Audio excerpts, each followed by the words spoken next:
ప్రభు యేసుక్రీస్తు నామములో మీ అందరికీ శుభములు. సామాన్య 25వ ఆదివారము.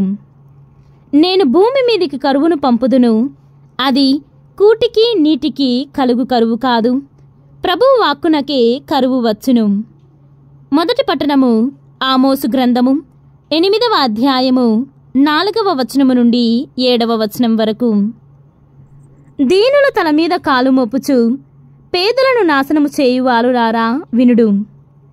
అమావాస్య ఎప్పుడు ముగియును? మనము ధాన్యమును అమ్ముకోవలేను గదా. విశ్రాంతి దినము ఎప్పుడు దాటిపోవును? మనము మరలా గోధుమలను అమ్ముకోవలను గదా. అప్పుడు మనము కొలమానములను తగ్గింపవచ్చును, తూకములను హెచ్చింపవచ్చును, దొంగ త్రాసులతో జనులను మోసగింపవచ్చును, తాలు గోధుమలను కూడా ఎక్కువ ధరకు అమ్ముకోవచ్చును. బాకీలు చెల్లింపలేని పేదలను, చెప్పుల జోడు వెల కూడా చెల్లింపలేని దరిద్రులను బానిసలుగా చేసుకోవచ్చును అని మీరు ఎంచుచున్నారు. కాని ఇజ్రాయేలు దేవుడైన ప్రభువు ఇట్లు బాస చేసెను, నేను వారి పాప కార్యములను విస్మరింపను. ఇది ప్రభువాక్కు. సర్వేశ్వరునికి వందనములు. భక్తి కీర్తన. మీరు ప్రభువును స్తుతింపుడు, అతడు పేదలను దుమ్ములో నుండి పైకి లేపును. రెండవ పట్టణము పునీత పౌలు గారు తిమోతికి రాసిన మొదటి లేఖ 2వ అధ్యాయము 1వ వచనము నుండి 8వ వచనం వరకు. కనుక అన్నింటికంటే ముందు మానవులందరి కొరకు దేవునకు విన్నపములను, ప్రార్థనలను, మనవులను, కృతజ్ఞతలను అర్పింపబడవలెను. మనము సత్ప్రవర్తనముతోనూ సంపూర్ణమగు దైవభక్తితోనూ ఎట్టి ఒడుదుడుకులు లేని ప్రశాంత జీవితమును గడుపుటకై రాజుల కొరకును తదితర అధికారులందరి కొరకును అట్టి ప్రార్థనలు సలుపవలెను. అది ఉత్తమమును మన రక్షకుడగు దేవుని ఆమోదయోగ్యమైనది.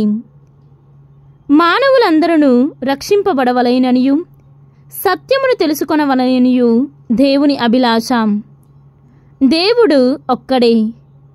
దేవుని మనుషులను ఒక చోట చేర్చు మధ్యవర్తియును ఒక్కడే. ఆయనే మనుష్యుడైన యేసుక్రీస్తు. ఆ మానవాళి రక్షణకై ఆయన తనను తాను అర్పించుకొనెను. మానవులందరూ రక్షింపబడవలననడి దేవుని కోరికను ఆయన యుక్త సమయమున నిదర్శనమాయెను. అందువలననే దీనికి నేను ప్రచారకునిగాను, అపోస్తులునిగాను, అన్యులకు విశ్వాసమునందును సత్యమునందును బోధకునిగాను నియమింపబడితిని. నేను అసత్యమాడుటలేదు, యథార్థమును మాత్రమే చెప్పుచున్నాను. ఎల్లెడలా ప్రజల కోదము గాని తర్కము గాని లేకుండా చేతులు మోడ్చి భక్తితో ప్రార్థింపవలయునని నేను కోరుచున్నాను. ఇది ప్రభువాక్కు. సర్వేశ్వరునికి వందనములు.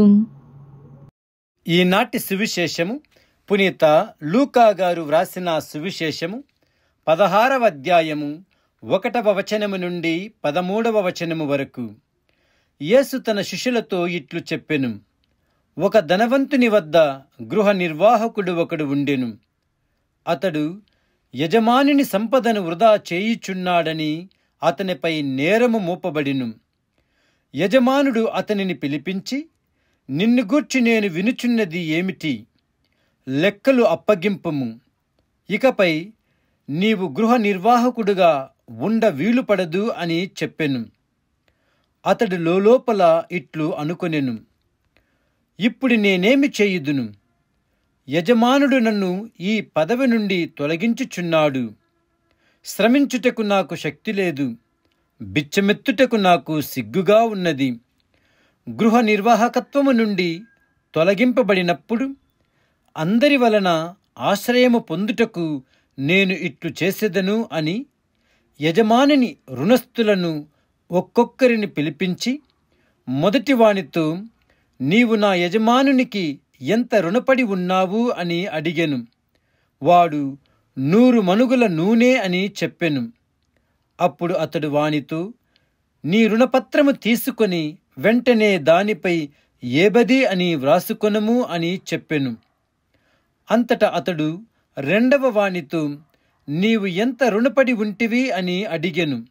వాడు 100 తులముల గోధుమలు అని బదులు పలికెను. అప్పుడు వానితో, నీ రుణపత్రము తీసుకొని 80 అని వ్రాసుకొనుము అనెను.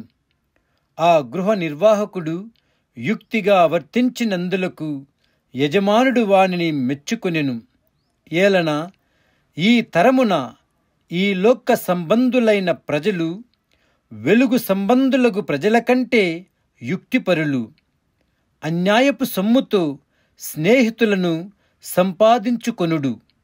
ఏలన ఆ సొమ్ము గతించినప్పుడు వారు నిత్య నివాసములో మిమ్ము చేర్చుకొందురని మీతో చెప్పుచున్నాను. స్వల్ప విషయములలో నమ్మదగినవాడు గొప్ప విషయములలో నమ్మదగినవాడుగా ఉండును. అల్ప విషయములలో నమ్మదగనివాడు గొప్ప విషయములలో నమ్మదగినవాడుగా ఉండును. కనుక ఈ లోక సంపదలయందు మీరు నమ్మదగిన వారు కానిచో పరలోక సంపదలను ఎవడు మీకు అప్పగించును?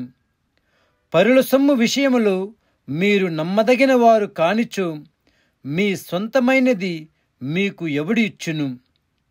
ఏ సేవకుడును 2 యజమానులను సేవింపజాలడు.